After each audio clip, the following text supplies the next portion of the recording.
Right, this book, although, as Mark says, although it has the word pessimism in the title, it is actually a defense of what I call scrupulous optimism, as opposed to what Schopenhauer called unscrupulous optimism.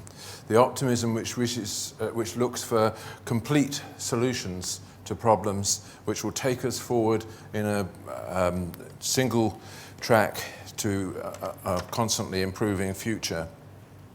And my fundamental point in the book is that we human beings have contrasting attitudes at our disposal. We can approach the world sometimes looking purely for what interests me, what I should do, how I should act to further my advantage, and how I can overcome whatever obstacle lies before me in order to arrive at a better place. Or we can take the we attitude. You know, what is it that we as a community or we as a small group should do in confronting a certain problem? How do we work out a solution in which we still exist at the end of the solution as well as at the beginning of it? This we attitude I identify as fundamental to civilization. It's the thing which makes civilization possible. And I see civilization as a constant conversation between people who are, although they have their own interests, are gradually, through the process of civilization, learning how to renounce those interests in favor of some kind of collective and harmonious solution. So that the intrusion of the I attitude is the thing that is most dangerous to us, and the simplification of problems so that they look like the kind of problems that demand a single person solution to it, a command solution.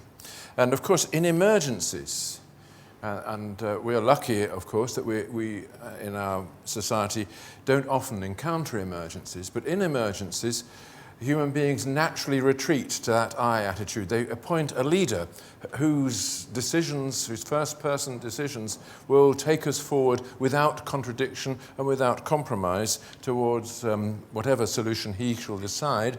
And we prepare ourselves to obey his commands and to look for simple ways of proceeding whereby we give up the way of compromise and find a single answer to every problem along the way. And so having distinguished those two attitudes, I try and identify various fallacies into which human beings in our societies regularly fall and try and account for them. And these are fallacies which are very familiar to all of us. And I'll just tell you, we'll just mention a few of them. For instance, there's the best case fallacy. The fallacy of thinking that here is a problem that confronts us, and what would be the best outcome? Let's aim at that. And the best case fallacy then takes over when you believe that the best case is the thing that is inevitably going to happen.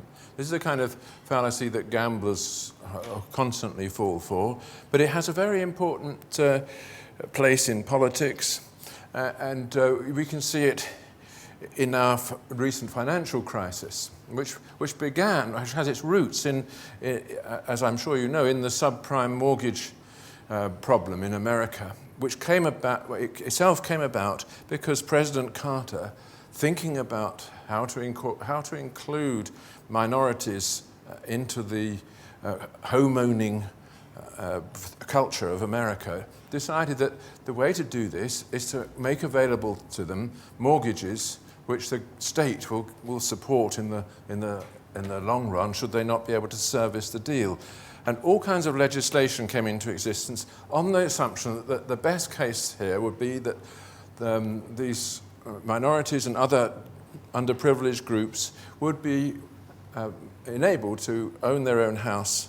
And of course the normal reasoning of prudential reasoning as to just when a bank should lend and when it shouldn't had to be put to one side, and the two mortgage agencies, Freddie Mac and Fannie Mae were established in order to back up the bad loans that would result. The long-term effect of that 20 years later was that the whole financial world was filled with bad loans, which were represented, in effect, a black hole in the investments of all the major banks. And so, as soon as people realized that, then, of course, there was a crash. And that's a very simple example of the best case fallacy. But there are other examples of people doing things which are clearly extremely risky and not beginning from examining the worst case, which is what a group of rational people would do. And you have a very good example, of course, in the Gulf oil spill at the moment. The worst case scenario was not considered, nor was there any, as a result, no policy for dealing with it. And of course, the worst case happened. And ever since then, people have been improvising with solutions which are, in fact, too late to apply. I also talk about a rather more interesting fallacy from the social and political point of view, the born free fallacy, which is something that you find in Jean-Jacques Rousseau, the idea that we human beings are, of course, imperfect, but we've been made imperfect by the chains that have been put about us by society. That in ourselves, left to ourselves in our natural condition, we would be not just virtuous, but free. We would be able to act freely and express ourselves, and through our freedom come to be the more perfect beings that we ought to be. And that, you only have to think about that to realize that cannot be right. That freedom is not something that you enjoy in a state of nature. It's something that we create together through many, many compromises, many hundreds or thousands of years of civilized development. We need, for instance, a rule of law if we are to be truly free. Without it, we are just exposed to the aggression of others. So this fallacy keeps coming back, especially in the philosophy of education, where it tells us that, actually, if we leave children alone, they themselves have it already in them to realize their nature as rational beings and acquire knowledge for themselves. And I think that fallacy has been extremely destructive in educational reform in our country. I talk about the utopian fallacy, which we are all familiar with, the fallacy of appointing a goal for society as a whole and making sure that goal is one that could never actually be realized. Like freedom, the goal of the French revolutionaries, liberty, equality, and fraternity. You only have to think for a little while to realize that liberty and equality are in conflict. Who's going to force me to be equal while allowing me to be free? And so on. So that this proposing of impossible goals. Another one was Marx's goal of full communism, in which we'd have all the privileges of property but no property rights. People are attracted to utopian goals, not despite the fact that they are impossible to realize, but because they're impossible to realize. By making them impossible, you permit every possible sacrifice in pursuing them. They can never be realized, so everything, therefore, is a failure. Therefore, there's always a reason to go on and cut off more heads, or imprison more people, build more concentration camps, and so on. And we, of course, have seen that in the 20th century. I also talk about the planning fallacy, the fallacy of thinking that if we have a collective problem, the answer to it must be a plan. We must have a goal and means to achieve that goal, and we regiment the whole of the community around that plan. And that has been a very important fallacy in politics and lies behind the European Union in most of its activities. The euro was a perfect example of a planned reaction to a complicated problem of how you coordinate economies in a mixed a transnational community. And the plan was laid out, the means were put in place to achieve the plan, but what was hoped for didn't emerge. And this is for a simple reason that human collective activity does not proceed according to a plan. The results of what we intend to do individually are the byproduct of our intentions, but not the things that we intend. And this is something that Adam Smith pointed out 2 centuries ago in The Wealth of Nations, that the actual economic order that we enjoy is not something that was intended. It arises by an invisible hand, as he put it, from the many intentions of individuals and the small groups in which they belong. And any attempt to impose a plan will destroy that coordinating activity of human beings, and they won't actually know what they're doing. So the attempt to know collectively what we're doing ends up by removing from us the possibility of knowing what we're doing.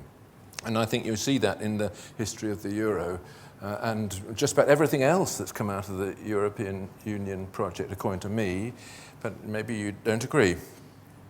So anyway, there's quite a few of these fallacies which are I think, as it were, alive in modern societies, and they burst into life whenever people start looking for a single collective first-person plural, as it were, which will take us forward as armies go forward, in a system of command to confront the emergency. But and when this happens, we find people developing very many defences against the truth. We're used to the way in which people resist truths when they are made uncomfortable by them, and I take devote a chapter to various ways in which our British society since the war has defended itself against various obvious truths, but either by censoring them or by scapegoating the people who utter them.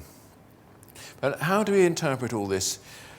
I conclude with 3 chapters. One on our tribal past, in which I give a strictly amateur's view of what it was like to be a member of a tribal community in the Pleistocene era, and show how these fallacies in those conditions were not fallacies at all. This was the way for the little 150-person group to survive in the inevitable conflicts over territory and hunting ground with the next 150-person group, to think in this way, in this top-down dictated way with the chief in charge.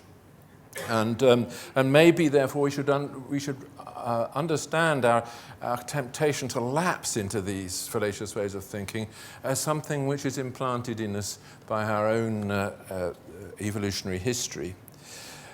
But like Mark, I think, I don't like thinking of human beings just in that way. I think there's a kind of reductionist position that has been emerging in our culture, which says, well, that once you've said that, you've said everything. And my view is, no, that's just the beginning of what you should say. Much more important is what's happened since. The growth of civilization and civil society, which has changed us into something else. We are not that thing, even though that is, as it were, the substance on which we've built.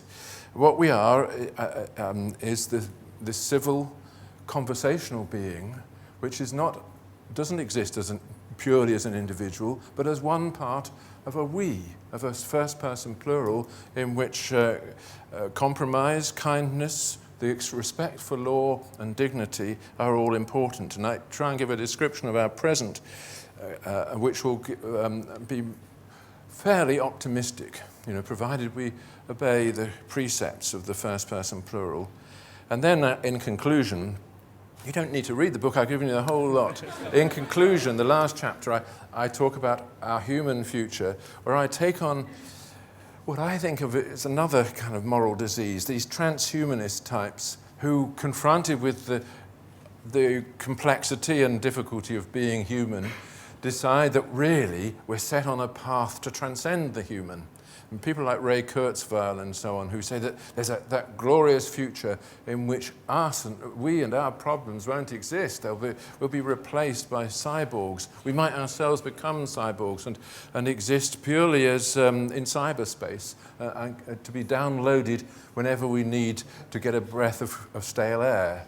And I try to point out in that last chapter that everything that we actually value depends upon our mortality.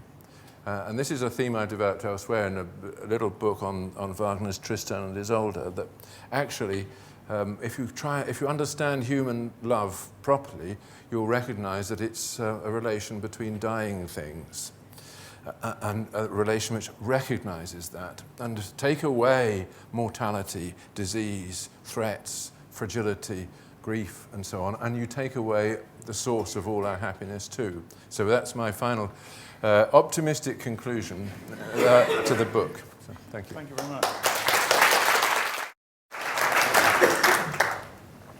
In spite of Roger's modesty, I would encourage you to read the book, because I think one of the things which the mentality he's trying to get across is there aren't actually easy truths when it comes to considering what our human nature is. And perhaps part of the protest in the book is that we do seem to live in an age where there, as it were, are easy truths for sale. But one of the things I wanted to ask you, Roger, was although there's a lot of optimism around, there's also a lot of pessimisms around. And I was recently reviewing Terry Eagleton's latest book, Who Comes from the Left, and Peter Hitchen's book, Who Comes from the Right, and yet they kind of converged in a kind of pessimism. And I just wondered whether you could identify how your own pessimism sits within the kind of range of those that are around and about. Yeah, well, I have read neither Terry Eagleton's nor Peter Hitchen's book, but I think I'm not a pessimist in the sense of somebody who sees the dark side of things. I think of myself as a realist, but recognize that one of the dangers that confronts us is the danger, as I say, of false hope, of wanting to hope at the cost of exploring the truth. And the truth about human nature is not all good. We know that. But we also have a wonderful literature from Homer to the modern world, which tells us this and tells us how to look in this flawed creature for the bits that are lovable and admirable. And I believe that even in the world in which we are, in which all sorts of things make this difficult, we still are under an obligation to look for what is lovable and admirable in our fellow human beings, and having found it, to rejoice in it. Now, of course, a lot of pessimism, and I think this is true of Peter Hitchens generally, a lot of pessimism comes from the misfit between values that we have through our social membership and the things that are happening as a result of mass communication all around us. Obviously, in the area of sexual relations, this is very obvious that we are made to be to need loyal companionship, but we're constantly barraged with temptations which tell us that sex is just about casual pleasure, and that no relationship lasts, and it doesn't matter. Everything is about getting as much as possible of whatever input you can get, and the mass communication just has that effect. And I think this induces pessimism because people think that somehow human beings have been totally corrupted and we can no longer relate to them in that dignifying way that gives a point to our relations. But my view is that instead of giving in to pessimism here, one should set an example and surround oneself with friends who agree with one, and begin again. Start the small community of people who don't accept this. You don't have to succumb to the consumer culture, and so that the great thing is that we are free, but we're only free insofar as we encourage each other to be free. Another thing which struck me reading the book was how you refer often not just to Homer, as you mentioned there, but also to religious texts. Quite a lot of Islamic texts actually in this book, which was striking. But I wonder whether to be a really full-blooded pessimist, notwithstanding the qualifications you have already given us, but you have to have some kind of religious faith. In order, as it were, to sell it both to yourself and to the world at large. I mean, it's quite striking that although you want to offer a different pessimism from Schopenhauer, he is the philosopher that famously read the Upanishads every day. And I wonder whether, as it were, to have hope beyond your pessimism, religious faith really has to be there. Well, it's certainly, you're right that insofar as there is pessimism in people like Terry Eagleton, it is the bequest of a religion. I mean, he is somebody brought up in the Catholic faith who he was never able to live comfortably with the loss of it. So he became the aggressive cultural figure that we all know. And I think much pessimism is a kind of disappointed religious faith, which has retained something of the sense of the fallen condition of mankind without the religious hope that enables us to live with that. And maybe I take a very metaphysical view of the world, which does retain some of that metaphysical vision, that our condition as self-conscious beings is not the same as the condition of the animals, even though we are animals. That life to us is a problem, and that we have the question of what we are as well as the need to be what we are, and we're constantly asking ourselves whether we are the right thing, whether we can look on ourselves with some kind of complacency and pleasure, or whether the whole thing is outrageous. And religion, of course, is the natural cure for that. But you can live with that self-consciousness without necessarily going the whole way with religious faith. But you would always recognize that the question of human existence doesn't have an easy materialist answer. Would that be what makes pessimism, at the end of the day, appealing? Because it's actually expansive of our humanity, because it makes us problems to ourselves, and that's actually a place of growth, rather than, I caricature here, but a more optimistic view which would tell us that we're actually quite transparent to ourselves. Yes, would that be the sell, as it were? How you sell pessimism? That's a very a good point. I think, yes, that the great, obviously, when people read Schopenhauer, I don't know whether people still do, whether people in this room have read Schopenhauer, but if you've been studying philosophy and you come across Schopenhauer, often you receive this with a burst of relief. And you think, gosh, at last, here is someone talking about the real condition of human beings.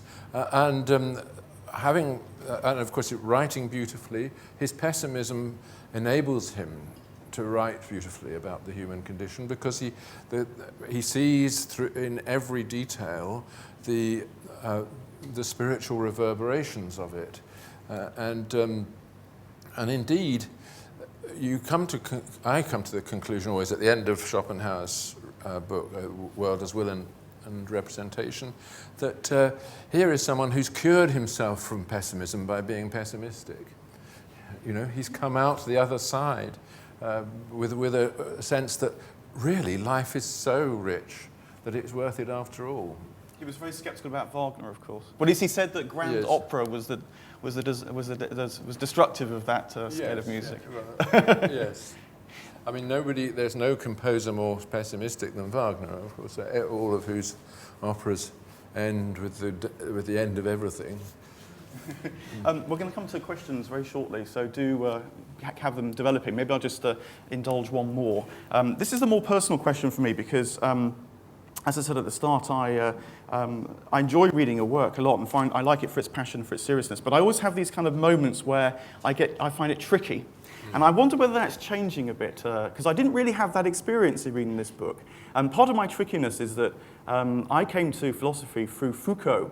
who I know is not a good word in your lexicon. But so maybe the young Foucault has been forgiven, and the older Foucault, who was what drew me to philosophy, the Foucault that was interested in things like friendship and so on, the kind of virtues, life as a virtue. I wonder whether that you're more with him perhaps than you might have admitted before. The question is, put it another way, have I grown up or have you? The answer is, well, I think we both, of course, have changed. I still regret the soixantitaire side of Foucault, that sense of the invalidity of all the structures, how everything must be pulled down, and that everything is just power, and that we have to put an alternative power in the place of it. I think that was very destructive and also second-rate intellectually. But I agree with you. I mean, he was a man of great imagination, and who did see all kinds of problems that our philosophers in the analytic tradition just have been blind to. And again, unlike philosophers in the analytic tradition, he could write. That is true generally of French philosophers. So yes, and I've come to be, I guess I've become more tolerant in my old age. But I still think that Foucault is overrated.